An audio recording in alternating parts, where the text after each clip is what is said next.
Nagtitiwala akong ipapatrol ang pag-asa ng mga Pilipino sa ABS-CBN News. Ang mas pinagkakatiwalaan ng mas maraming Pilipino. ABS-CBN News and Current Affairs.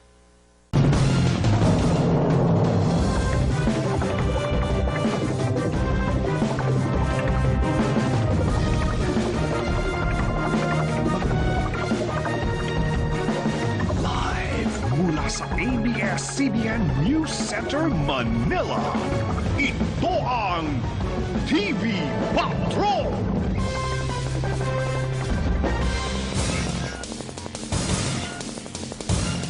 Magandang gabi, Pilipinas! Kami ang mga patrol ng Pilipino. Nagbabalita at naglilingkod sa inyo saan man sa mundo. Nagbabala ang 5 bansa sa kanilang mga kababayan na mag-ingat at iwasang pumunta sa mga malls at malawakang pagtitipon dito sa Pilipinas dahil mano sa banta ng terorismo sa ating bansa. Kabilang sa mga bansang naglabas ng travel